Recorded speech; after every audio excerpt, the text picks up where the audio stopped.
Carta do apóstolo Paulo aos Gálatas, capítulo de número 5, versículos número 13 até o final. Sim, diz a palavra do Senhor. Porque vós, irmãos, fostes chamados à liberdade, porém não useis a liberdade para dar ocasião à carne. Sede antes servos uns dos outros, pelo amor. Porque toda a lei se cumpre em um só preceito, a saber, amarás o teu próximo como a ti mesmo. Se vós, porém, vos mordeis e devorais uns aos outros, vede que não sejais mutuamente destruídos. Digo, porém, andai no Espírito e jamais satisfareis a concupiscência da carne, porque a carne milita contra o Espírito e o Espírito contra a carne, porque são opostos entre si, para que não façais o que porventura seja do vosso querer. Mas se sois guiados pelo Espírito, não estáis sob a lei. Ora, as obras da carne são conhecidas e são prostituição, impureza, lascívia, idolatria, feitiçarias, inimizades, porfias, ciúmes, iras, discórdias, dissensões, facções, invejas, bebedices, glutonarias e coisas semelhantes a estas, a respeito das quais eu vos declaro, como já outrora vos preveni, que não herdarão o reino de Deus os que tais coisas praticam. Mas o fruto do Espírito é amor, alegria, paz, longanimidade, benignidade, bondade, fidelidade, mansidão, domínio próprio. Contra essas coisas não há lei. E os que são de Cristo Jesus crucificaram a carne com as suas paixões e concupiscências. Se vivemos no Espírito, andemos também no Espírito. Não nos deixemos possuir de vanglória, provocando uns aos outros, tendo inveja uns dos outros. Meus irmãos, meu sermão não será sobre o carnaval, mas não dá para deixar de falar sobre o carnaval, ainda mais diante desse texto. Nesse texto nós vemos várias das obras da carne que certamente aparecerão nesse tempo de carnaval. Começar da bebedice e seguir pela imoralidade, e também certamente acontecerão ciúmes, acontecerão brigas, acontecerão dificuldades nesse tempo. E o carnaval, ele era uma festa pagã que havia morrido com a vinda do cristianismo no Ocidente. A grande questão é que a Igreja Católica queria que as pessoas realmente se santificassem, se preparassem para a Páscoa. E como eles viram que isso não acontecia, eles criaram um tempo de 40 dias de purificação, um tempo no qual você se abstém de vários alimentos, no qual você se afastaria de todo tipo de pecado, procuraria em penitência a presença de Deus para se purificar para a Páscoa. O grande problema é que eles perceberam que o pessoal também não se preparava durante esse tempo. Eles continuavam tendo a vida de pecado como tinham antes. Então eles tiveram a grande ideia de dar ao povo ali um tempo antes da quaresma para fazer o que quisesse. E depois disso, então, se voltasse para Deus. E esse tempo, essa festa que foi retomada, uma festa pagã, era o carnaval, a festa da carne. E a ideia não é, embora a ideia da palavra seja a ideia de você poder comer carne à vontade e tal, antes da quaresma, a ideia também é de uma outra festa da carne, segundo aquilo que a gente vê no costume do povo hoje em dia. Se aquilo que o pessoal talvez mais se preocupe no carnaval não é comer carne antes que venha a quaresma, mas é justamente se entregar ao pecado, como não se entrega em outro momento da sua vida. E alguns sociólogos e antropólogos, quando eles examinam o carnaval, eles dizem que a grande função, por assim dizer, do carnaval é justamente quebrar as regras, é suspender as regras durante algum tempo. Então, durante algum tempo, você pode fazer coisas que você não faria no resto do ano. Durante algum tempo, a distinção de ricos e pobres é anulada, As pessoas mais pobres são aquelas que mais investem em fantasias, e também para participar nesse grande tempo de glória. Há pessoas que passam o ano inteiro se preparando para esse tempo de glória, porque vão desfilar num carro alegórico, vão desfilar num conjunto ali de carnaval, num grupo, e então eles têm seu tempo alto nesse momento. Esse é um tempo também de moralidade. Esse é um tempo de excessos. E esse é um tempo, então, que as pessoas vivem no pecado. E o carnaval significa, então, que ao tentar colocar regras como a quaresma, para se conduzir o povo à devoção a Deus, o que você tem como resultado disso é justamente o contrário disso. O que você tem é uma entrega ao pecado. Paulo, em Romanos capítulo 7, diz o seguinte, que vindo a lei, dizendo que não deveria se cobiçar, gerou nele todo tipo de cobiça.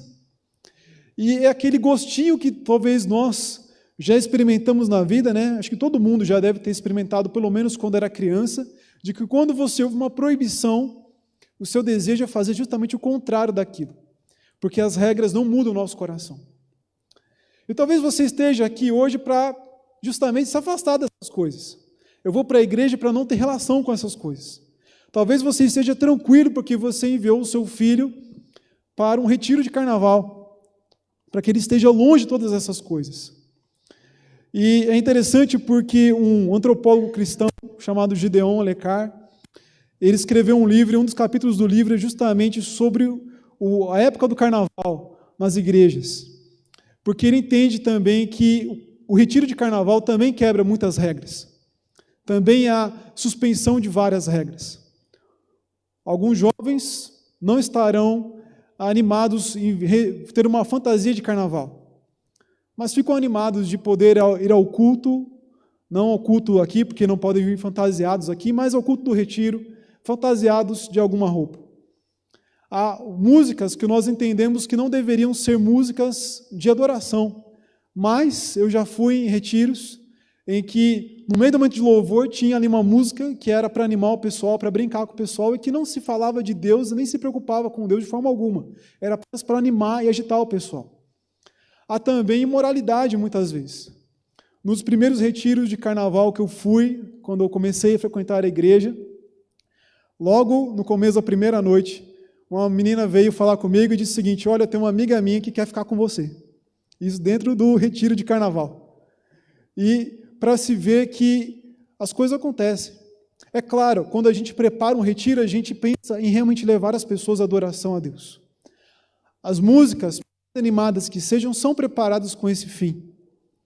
E as gincanas, as coisas que se colocam ali, a piscina, as outras coisas, são, na verdade, porque não dá para você ficar o tempo todo, né, sair de uma rotina e depois passar o tempo todo apenas adorando a Deus. A gente ainda não está preparado para passar dias inteiros fazendo isso, apesar de que isso seria muito bom. Mas quando nossos jovens adolescentes, eles às vezes perguntam sobre o retiro de carnaval, a preocupação deles não é saber qual que vai ser o tema do retiro e nem quem vai pregar no retiro. A preocupação deles é saber quais vão ser as gincanas, se vai ter piscina, se vai ter campo de futebol. E muitos que não frequentam a igreja durante o ano, nos trabalhos de sábado à noite ou de terça à noite agora, eles ficam ansiosos por estar no retiro de carnaval. Porque, na verdade, o foco não é esse. E aquilo que deveria ser para a transformação acaba virando mais uma regra. São das pessoas como deveria. Então, o nosso foco não é apenas tirar as pessoas de uma situação de pecado. Não é isso que resolve a nossa vida. Não é isso que transforma a nossa vida. O que transforma a nossa vida é o encontro com a própria pessoa de Deus, habitando em nós, vivendo em nós essa nova vida. E por isso que Paulo, ele gasta a carta dos Gálatas inteira falando sobre a salvação em Jesus, e agora ele termina com a presença do Espírito Santo. Porque aquilo que de fato transforma a vida das pessoas é o próprio Senhor Jesus, é a própria ação do Espírito Santo em nossas vidas. E a menos que nós tenhamos isso, de nada adianta a gente se abster de fazer certas coisas. De nada adianta a gente colocar regras nas nossas vidas. O que adianta para nós é ter um encontro real com Jesus e ter um encontro real, então, com o Espírito Santo como consequência disso. E Paulo, então, vai nos chamar ao Espírito Santo, porque no Espírito Santo nós temos verdadeira liberdade em relação ao pecado e liberdade para seguir a Deus de fato. A carta aos Gálatas é uma carta que fala justamente de que regras e leis não resolvem o nosso problema. Paulo, numa de suas viagens missionárias, ele fundou essa igreja e, tempos depois, um grupo saindo de Jerusalém, de judeus convertidos ao cristianismo, foi para essa região e começou a dizer o seguinte: olha, vocês creem em Jesus? Ótimo, mas Jesus veio para os judeus.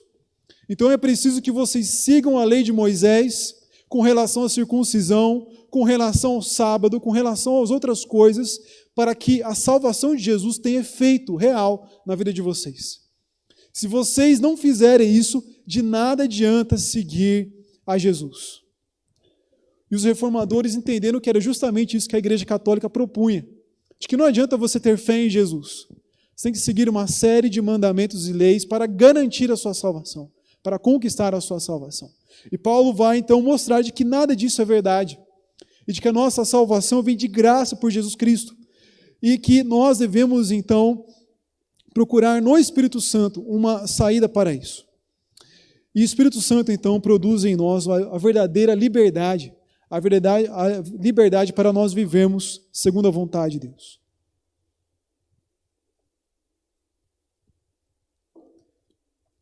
E a primeira coisa que Paulo nos diz aqui dos versículos 13 até o 15 é que nós somos chamados para viver liberdade, mas uma liberdade do amor. Paulo nos diz que nós somos chamados à liberdade, mas liberdade não para nós darmos oportunidade para a carne se revelar em nós. Muitas pessoas estão celebrando o carnaval como uma época de liberdade, como um tempo para fazer o que bem entendem. Mas Cristo não nos libertou de qualquer coisa, Ele nos libertou do pecado. E se entregar ao pecado de novo, se voltar para a carne de novo, na verdade, é se voltar para a escravidão. Essas pessoas, elas são escravas do seu próprio pecado, são escravas da sua carne. Elas acham que estão fazendo aquilo que é próprio delas. Mas a Bíblia nos diz que nós somos criados à imagem e semelhança de Deus, para sermos pessoas como Deus, pessoas que vivem em santidade, pessoas que vivem em amor, em dedicação a Deus e ao próximo.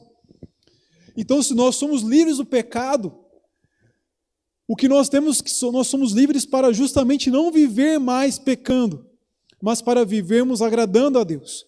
E ele nos diz então, olha, não sejam chamados, não vivem essa liberdade para dar ocasião à carne, mas ao contrário disso, sejam servos uns dos outros por amor. Veja como Paulo lida com as coisas, ele diz, vocês foram livres para servirem uns aos outros. E é justamente uma ideia que parece confusa para as pessoas, porque as pessoas querem viver fazendo aquilo que é apenas o seu próprio interesse.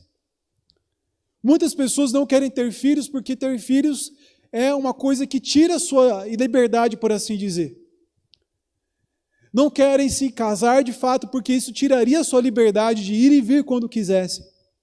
Não querem ter um relacionamento, por assim dizer, fechado, mas querem um relacionamento aberto, ou seja, querem estar com uma pessoa, garantir que tem alguém para consolar, cuidar e fazer tudo o que desejam, mas querem ter a liberdade, entre aspas, de ir e ter relacionamentos com várias pessoas ao mesmo tempo. Mas isso não é liberdade, isso é escravidão ao pecado, isso é escravidão à carne. E carne aqui é simplesmente uma maneira de Paulo se referir a alguma coisa que está contra a vida verdadeiramente espiritual. Então, quando nós vivemos desse jeito, nós estamos presos a isso. Nós estamos escravizados a isso. Como um animal está escravizado aos seus instintos. Mas ter a liberdade do pecado é ter a possibilidade de viver uma nova coisa e desempenhar aquilo que você é de fato. Se nós fomos criados em mais semelhança de Deus, nós devemos buscar servir a Deus. E nós servimos aquele que também foi criado em imagem e semelhança de Deus, o nosso próximo, com uma atitude de serviço a Deus. E nós fazemos isso em amor. Pense comigo, meus irmãos, o que seria uma pessoa que vivesse de fato como um animal? Escravizado a instintos, por assim dizer.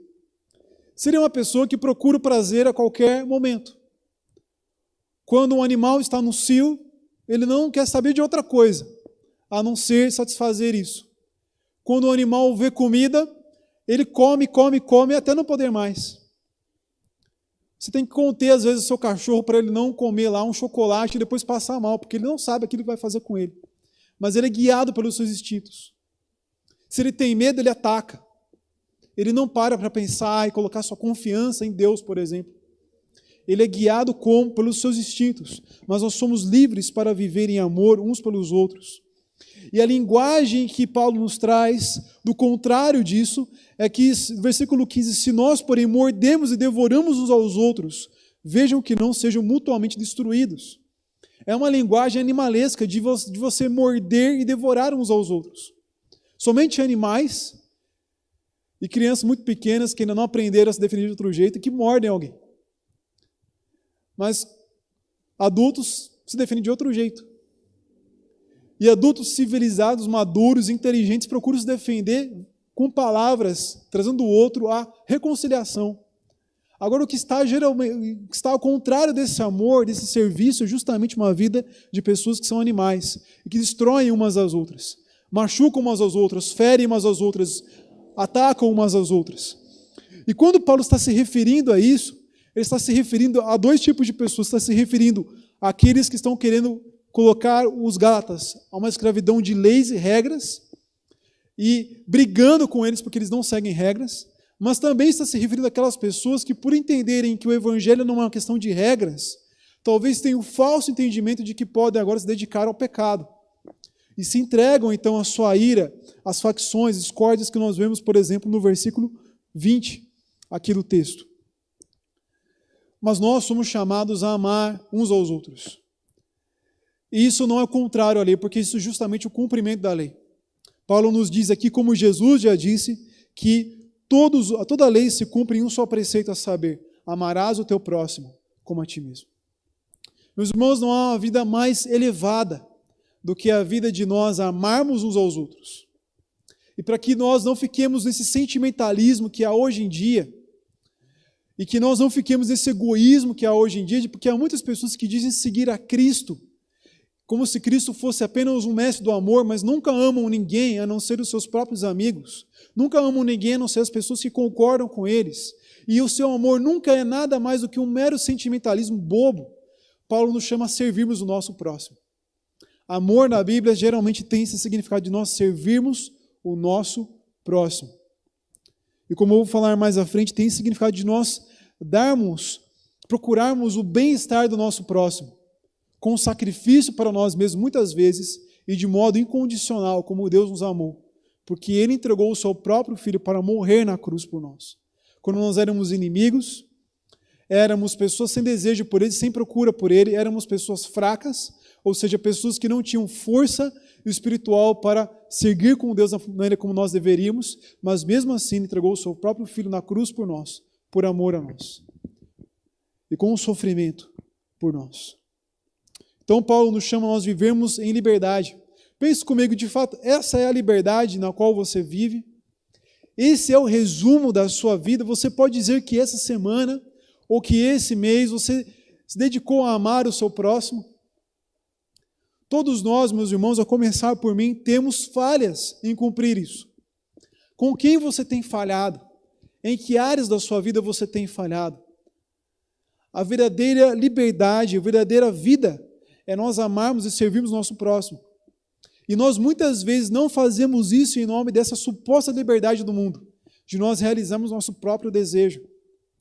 Pense comigo, meus irmãos, quando você briga com alguém, ou quando você retém o seu amor, você geralmente faz isso porque você pensa em você em primeiro lugar. Você se frustrou com aquela pessoa e, portanto, você se ressente com ela e não quer dedicar amor a ela. Aquela pessoa não faz parte do seu convívio, você não depende dela para ter uma vida feliz, na sua opinião. Então você não se interessa em ajudar aquela pessoa. Aquela pessoa nunca fez nada por você, é um estranho.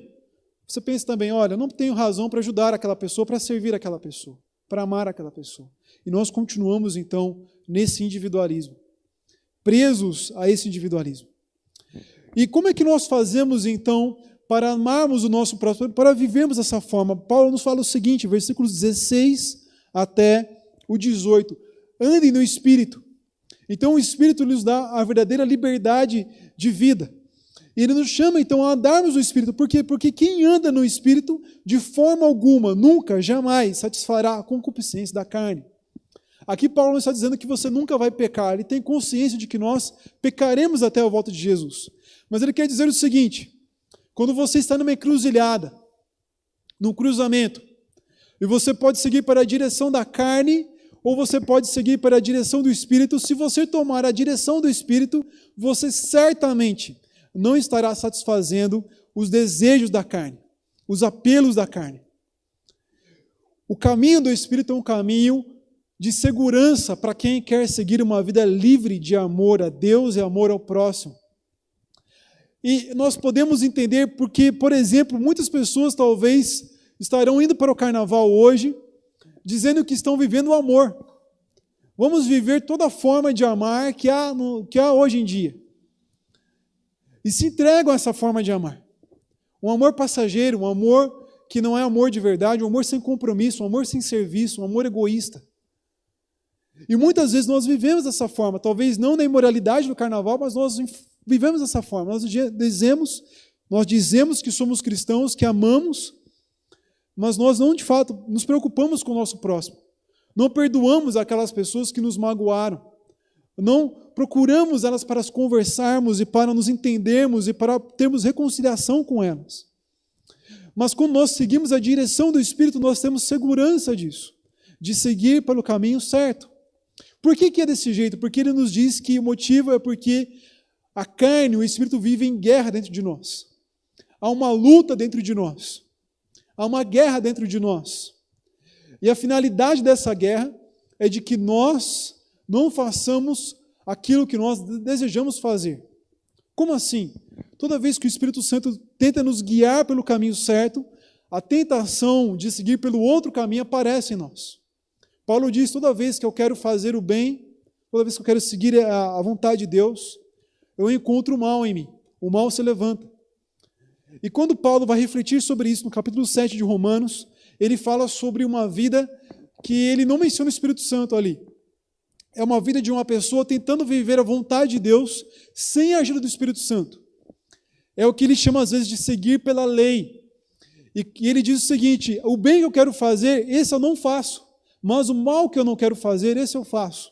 Porque a finalidade da carne, o desejo da carne, a intenção dela, por assim dizer, é de nos levar para longe da vontade de Deus. É de nos impedir de seguir pela vontade de Deus.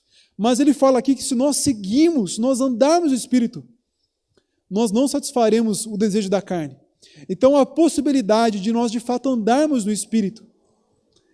E ele fala no versículo 18, se sois guiados pelo Espírito, então não estáis mais sob a lei. E lei para Paulo não é dizer que nós não devemos mais obedecer os mandamentos de Deus. Mas lei agora quer dizer o seguinte, nossa vida não é mais regida e não é trazida a salvação pela lei de Moisés. A lei de Moisés nos serve de direção para nós agradarmos a Deus. Nos serve para nós sabermos se nós estamos agradando a Deus ou não. Mas aquilo que nos garante a salvação e aquilo que nos garante a condição, o poder para nós vivermos agradando a Deus não é mais simplesmente a lei de Moisés. Por quê? Porque agora nós temos o Espírito Santo. E por que nós temos o Espírito Santo? Porque ninguém consegue de fato agradar a Deus sem o poder de Deus dentro de si mesmo. Então nós dependemos de Deus. E Paulo, por exemplo, vai mencionar isso no capítulo 3 da carta. Ele diz o seguinte, ó Gálatas insensatos, quem vos fascinou a vós outros, ante cujos olhos foi Jesus Cristo exposto como crucificado? Quero apenas saber isso de vós. Recebestes o Espírito pelas obras da lei ou pela pregação da fé? Sois assim insensatos que, tendo começado no Espírito, estejais agora vos aperfeiçoando na carne? Então o que Paulo está dizendo aqui? Ora, vocês abandonaram a Jesus Cristo. Como que vocês fizeram isso? Vocês abandonaram a fé em Jesus para se voltar à lei de Moisés. Vocês estão procurando a circuncisão. Vocês estão obedecendo aos dias, aos sábados, às festas de lua nova, às festas do Antigo Testamento, como uma forma de ter salvação e de garantir a sua salvação.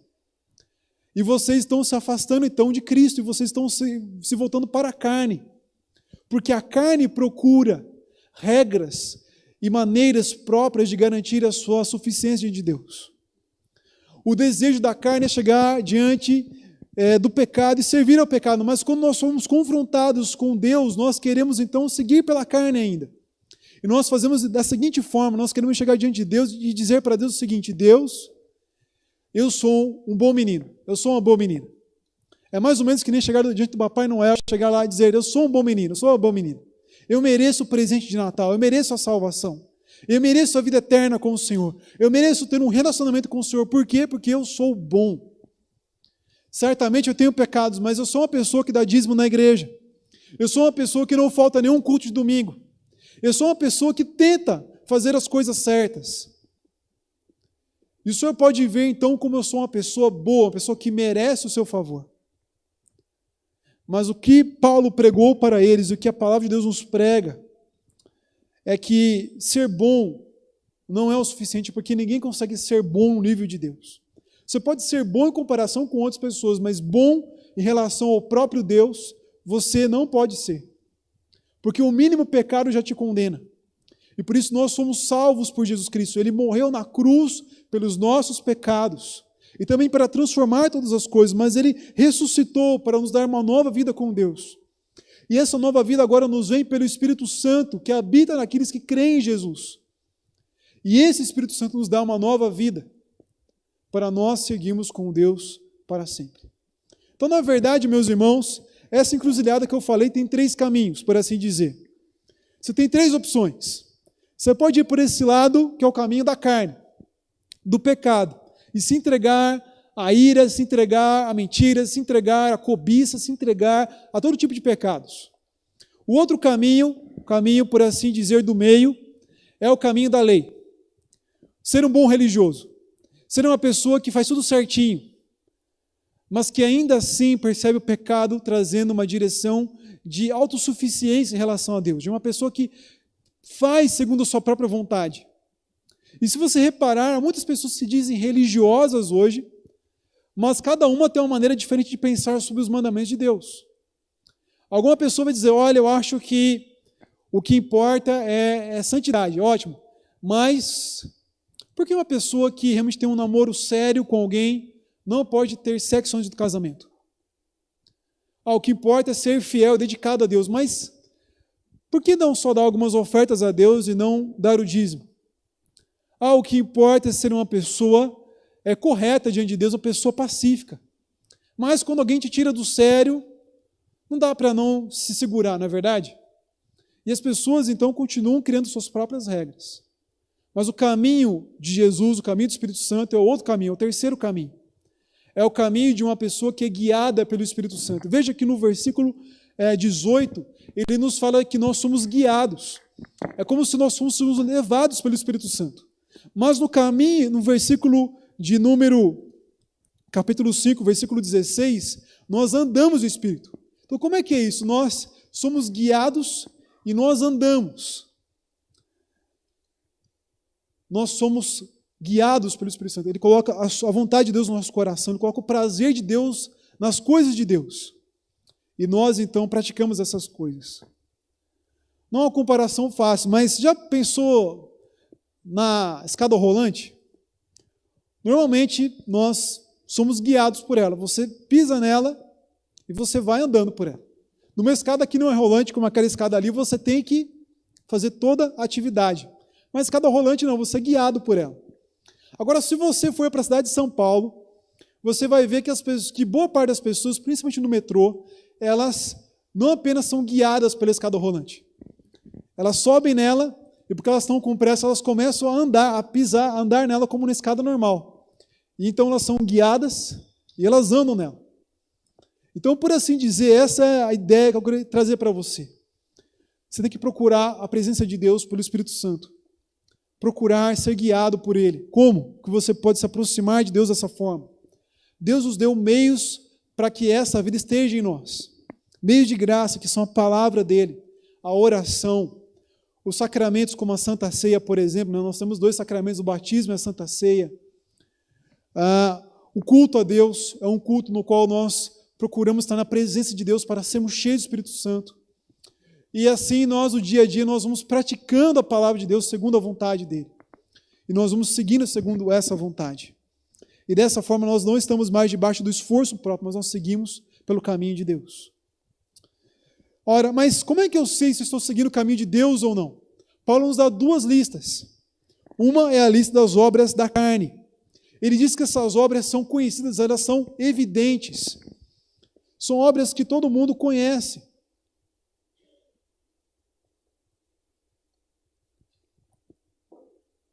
E nós vemos 4 grupos aí de obras aí. O primeiro grupo é o grupo da imoralidade sexual. Então nós temos a prostituição, a impureza e a lascívia. E aí nós poderíamos colocar todo tipo de pecado que existe.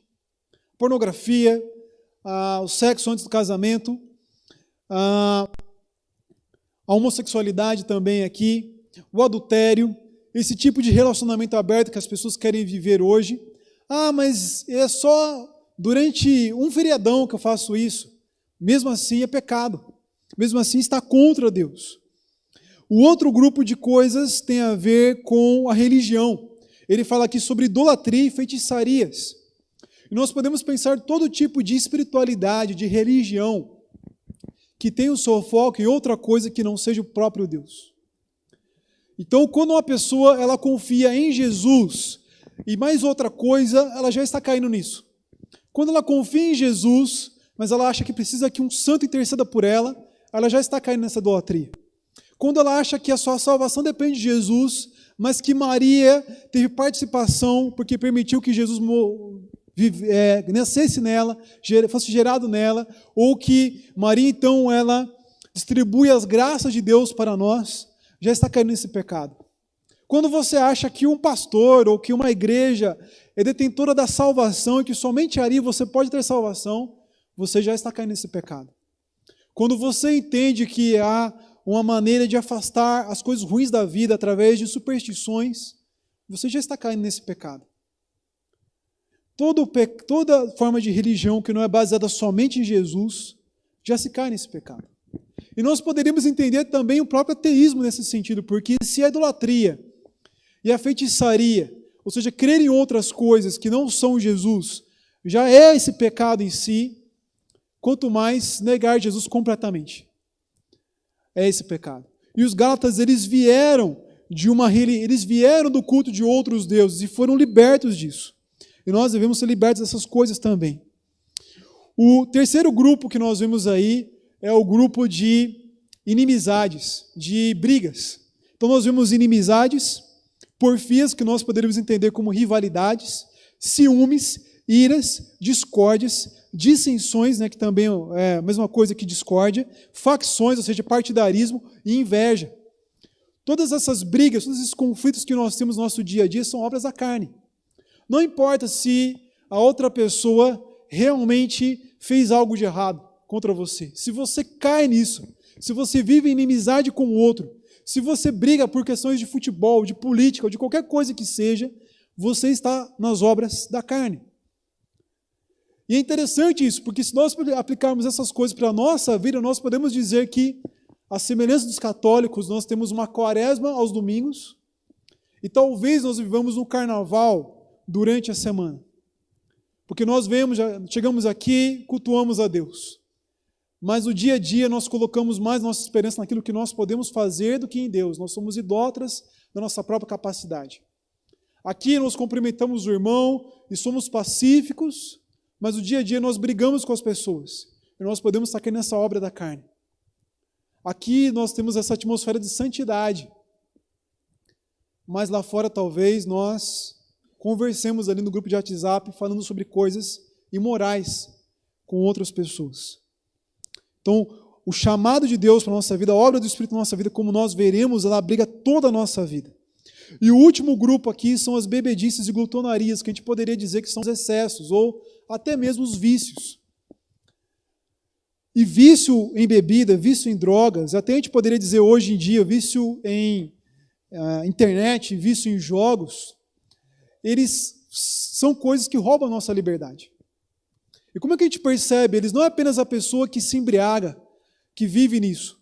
Mas quando você coloca ali que o grande momento da sua semana é chegar na sexta-feira no happy hour, com os seus amigos, e você fica esperando a semana inteira por isso, isso já é um vício. Eu tinha um amigo, um vizinho meu, lá em Campinas, que ele vivia de segunda a sexta apenas para sexta-feira e o sábado, que eram os dias que ele iria na balada. A vida dele se resumia a trabalhar para ganhar dinheiro para esses lugares. E isso era o pecado dele. Se você fica desanimado, e como fonte de alívio para esse desânimo, para essa tristeza da vida, você se entrega, né, à glutonaria, à bebedice, à droga, aos jogos, a qualquer coisa que seja, como alívio disso, então isso já é um pecado em si. Aquilo que é alívio para o peso da nossa vida é, em primeiro lugar, o próprio Deus, em segundo lugar, as pessoas que Ele colocou na nossa vida, porque através delas Ele gera consolo para nós. É assim que a palavra de Deus nos traz. Então essas coisas são pecado, e Paulo já declarou para eles antes, declara agora de novo, que não herdarão o reino de Deus os que tais coisas praticam. E agora Paulo sabe que, vez ou outra, nós caímos no pecado. Que, vez ou outra, por exemplo, a gente briga com as pessoas. A ideia aqui de uma pessoa que vive na prática dessas coisas. É uma pessoa que tem o hábito de viver dessas coisas. É uma pessoa que tem, por exemplo, o rótulo de ser alguém assim. Por exemplo, você já viu uma pessoa que a gente chama, às vezes, de uma pessoa que tem um gênio forte? O que é uma pessoa de gênio forte? Não é uma pessoa que tem opinião. É uma pessoa que qualquer coisa aconteça, ela já começa a brigar. Mas como a gente gosta dela, a gente diz que ela tem gênio forte. Mas, na verdade, é uma pessoa briguenta. Outro rótulo, né? A pessoa, às vezes, exagera. Às vezes, ela aumenta um pouquinho. Na verdade, ela é mentirosa. A pessoa, ela tem um amor fácil. A hora se apaixona por um ou por outro. Não, a pessoa é galinha. Então, na verdade, a gente inventa rótulos para as pessoas. E o que Paulo nos diz é que nós, a pessoa que vive nesses rótulos, a pessoa que esse rótulo cola, que a gente resume a vida dela desse jeito, na verdade, é uma pessoa que não está com Deus. Então pense bem, será que isso resume a sua vida? Um exercício que eu deixo para você durante essa semana, durante todos os dias, é, ao final de cada dia, você parar a pensar em que obras da carne eu vivi hoje. Ore por essas coisas, peça para que Deus transforme a sua vida, para que você seja uma nova pessoa, para que Deus te dê libertação dessas coisas. Muitas vezes Deus lhe dará libertação dessas coisas, pelo menos durante um tempo. E viva no fruto do Espírito Santo. Então, qual que é o fruto do Espírito Santo? Repare, em primeiro lugar, o seguinte, que Paulo fala das obras da carne e depois o fruto do Espírito. Então, as obras da carne talvez tenha coisas aqui que você cai e outras que você não cai, porque são obras da carne. Mas o fruto do Espírito é um único fruto. Essas 9 coisas que Paulo lista aqui no fruto do Espírito Santo, elas são um pacote inteiro que Deus dá para nós. Então, imagine o seguinte, se eu der para você ali uma mexerica, fechada ali, né, um pocã, fechada ali, com casca e tudo, eu estou te dando um único fruto, mas que tem vários gomos. Talvez você possa abrir e repartir os gomos com as pessoas do seu lado, mas você recebeu um único fruto. E a mesma coisa é desse jeito, com o fruto do Espírito Santo. Outra comparação, por exemplo, o seu celular. Quando você comprou o celular, veio ali, né, uma série de aplicativos ali. Veio um pacote só, mas é um único celular. E nós recebemos, então, esses aplicativos, por assim dizer, para nós usarmos na nossa vida. E nós devemos usar. Quais aplicativos são esses? Então, em primeiro lugar, ele fala do amor. Amor não é mero sentimentalismo. Como eu falei antes, amor é colocar o bem-estar do outro em primeiro lugar e procurar esse bem-estar, mesmo com sacrifício e de forma incondicional. Jesus Cristo morreu na cruz por nós, diz João capítulo 3, por causa do amor do Pai por nós. Deus amou de tal maneira o mundo que deu o seu Filho único, unigênito, para que todo aquele que nele crer não pereça, mas tenha a vida eterna. Esse amor, então, trouxe a salvação de pessoas que eram inimigas de Deus. Esse amor, em 1 Coríntios capítulo 13, é um amor que não se orgulha sobre o outro, um amor que não se ira, um amor que suporta as falhas do outro, um amor que se dedica aos interesses do outro, um amor que serve ao outro, como nós vimos antes. Esse é o amor de uma pessoa que ajuda a outra quando o carro está quebrado, por exemplo. É um amor de uma pessoa que compartilha do pouco que tem, em termos de dinheiro, ou de alimentos, ou de roupas, com aquele que precisa. É um amor prático. E esse amor deve existir na igreja. Também, em segundo lugar, a alegria. A alegria aqui não é euforia de pessoas que ficam pulando por qualquer música. A alegria é uma alegria cristã, a alegria de Paulo, por exemplo, quando ele enfrentou dificuldades. Segundo o que ele escreve lá em 2 Coríntios, ele disse que passava por naufrágios, por perseguições, mas mesmo assim estava alegre em Deus. É uma alegria com as coisas de Deus. É uma alegria com o irmão da igreja quando ele segue em obediência ao caminho de Deus. Não é a alegria do carnaval, mas é uma alegria com as coisas santas, as coisas de Deus. O principal sentimento que houve na igreja, meus irmãos, desde a época da Reforma até mais ou menos alguns séculos atrás, não era a paz do Senhor, por assim dizer. Era a alegria com as coisas de Deus, a alegria com o próprio Deus, como aparece nos Salmos, por exemplo. O terceiro elemento que aparece aqui é a paz. Eu entendi muitas vezes paz como um sentimento de paz, mas a ideia aqui não é essa. Porque Paulo geralmente usa a palavra paz, apesar de usar uma única vez com a ideia de sentimento de segurança, ele usa geralmente com a ideia de bom relacionamento, de estar em paz com outra pessoa. É a ideia de você perdoar o seu próximo e viver em amizade com ele, viver em paz com ele. Se refere às vezes à paz do culto, e a ideia de nós vivemos como um único grupo, que vive em comunhão e paz, assim como nós temos paz com Deus por meio de Jesus Cristo. O quarto elemento, a longanimidade. A melhor tradução aqui seria paciência, mas a ideia de suportar aquilo que a gente considera como indesejado. Paulo usa essa palavra para dizer que nós devemos suportar os nossos irmãos. Agora, quem que você deve suportar? Você poderia me perguntar. Você não usa a palavra suportar para dizer o seguinte, olha, suporte aquela pessoa que é ótima para você. Suporte aquele irmão que é um irmão exemplar, que é um irmão amoroso. Você diz, suporte aquele irmão que é chato. Suporte aquele irmão que é incômodo. Aquele irmão que é sem noção. Aquele irmão que fica criando picuinhas contra você. Então, longanimidade é esse tipo de coisa. Então, nada adianta você dizer assim, eu sou uma pessoa paciente, até que alguém tire minha paciência. Porque isso não é paciência. Paciência é quando alguém tenta tirar a sua paciência e pelo Espírito Santo você consegue se manter firme ali ainda. Próximo elemento, benignidade. Paulo usa essa palavra geralmente para se referir a coisas que são boas, mas coisas que são materiais, por assim dizer. Ele fala, por exemplo, de bons costumes, que as más conversações corrompem os bons costumes. Ele fala de nós recebermos o bem da parte de Deus. Em Romanos capítulo 3, ele diz que não há ninguém que faça o bem, ou seja, aquilo que é bom, aquilo que é certo. Bondade, por outro lado, Paulo geralmente usa para se referir àquilo que é moralmente bom. Então, você perdoar o próximo, você ajudar o seu próximo, você procurar trabalhar de maneira correta para o seu patrão, por exemplo, são coisas que Paulo coloca como coisas boas. Esse elemento da fidelidade, geralmente se traria como você ser uma pessoa que é fiel no seu casamento, por exemplo, mas a palavra que Paulo usa aqui, quando Paulo se refere a uma coisa, um substantivo, uma coisa em si, ele praticamente nunca usa essa palavra como fidelidade. De 242 vezes que essa palavra aparece no Novo Testamento, só 3 vezes dá para você dizer que é fidelidade, sem dúvida nenhuma. As outras vezes é fé. E eu gostaria de trazer aqui que o fruto do Espírito Santo é fé. E algumas traduções antigas trazem a palavra fé. E fé em Gálatas é aquilo que nos dá um meio de nós termos a vida de Cristo em nós. E nós sermos cheios do Espírito Santo, mas uma fé que atua pelo amor. Então não é uma fé morta, é uma fé viva, como o Tiago diz para nós.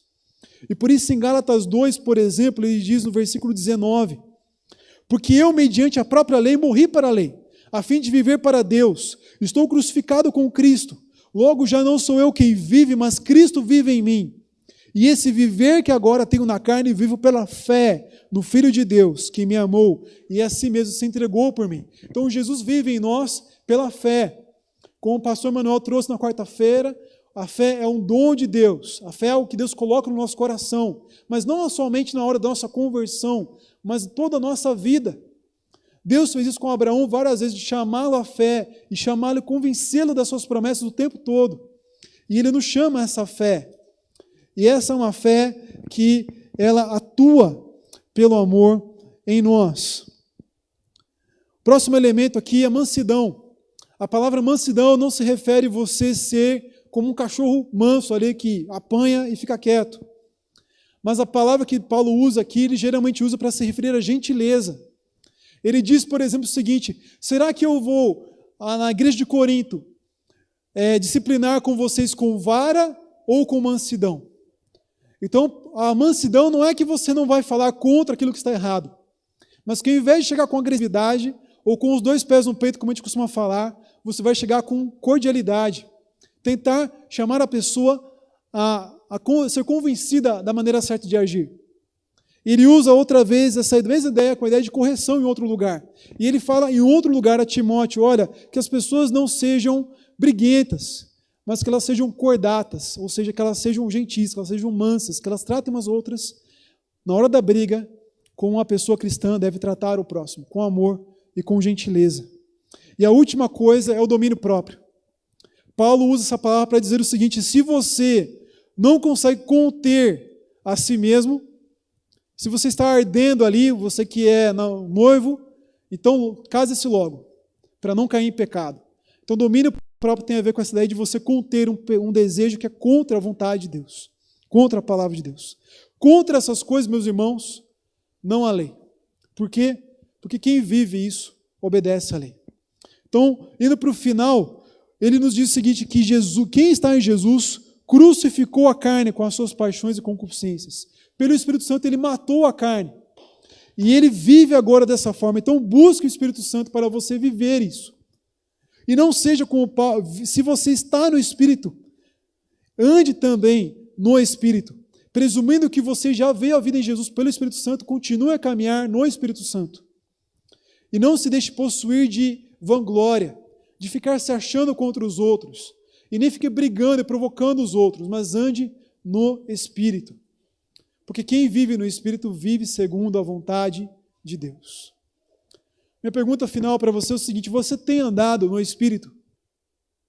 Olhando para esse fruto do Espírito Santo aqui, você pode dizer que você tem esse fruto crescendo em você, porque a ideia de Paulo é que esse fruto vai crescer continuamente em nós, em todas as coisas. O que mais importa, meus irmãos, é que você olhe e pense assim: será que na época do carnaval, ano passado, eu era mais parecido com esse fruto?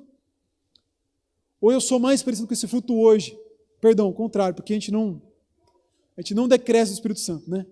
Mas será que eu estou crescendo no Espírito Santo? Será que eu estou sendo uma pessoa mais parecida com Ele, com Deus a cada dia que passa? E tenho esse fruto cada vez mais? Se a resposta é não, meu irmão, e se você não vê mudança ao longo dos anos, talvez você precise de fato crer em Jesus pela primeira vez e ser salvo. Agora, se você está crescendo, procure esse crescimento cada vez mais, porque nós precisamos dele. Mas ande no Espírito, porque o Espírito Santo nos traz a verdadeira liberdade, a verdadeira vida livre em Cristo Jesus. Que nós possamos viver dessa forma e que nós possamos glorificar a Deus e experimentar uma transformação que as regras não trazem. Para que a nossa vida possa, por assim dizer, ser uma quaresma completa e uma Páscoa completa. Que a gente possa viver em Cristo, buscando e viver em santidade para a glória dele, em toda a nossa vida. Não por meio de regras, mas pelo poder do Espírito Santo em nossas vidas. Ok? Vamos ter um tempo de oração, então. Nós teremos um último hino. Então vamos orar. Senhor amado, nós louvamos ao Senhor. Produz esse fruto em nós, Senhor. Dá-nos o Espírito Santo, Senhor amado. Enche-nos. Se alguém aqui não tem a salvação ainda, Senhor, dá essa salvação a essa pessoa. E enche-nos com o Espírito Santo, Senhor amado. Para que nós vivamos segundo a sua vontade. Para que nós vivamos glorificando o seu nome. E para que nós vivamos essa bela vida de amor e serviço uns aos outros. Essa vida que o mundo não conhece, mas que o mundo precisa conhecer, Senhor amado. Que nós possamos também levar o Evangelho de Jesus para as pessoas, por amor a elas. E por amor a Ti também, Senhor amado. Para que as pessoas vivam essa vida de liberdade real. E para que as pessoas louvem o Senhor por causa dessa vida. É em nome de Jesus que nós pedimos e agradecemos. Amém.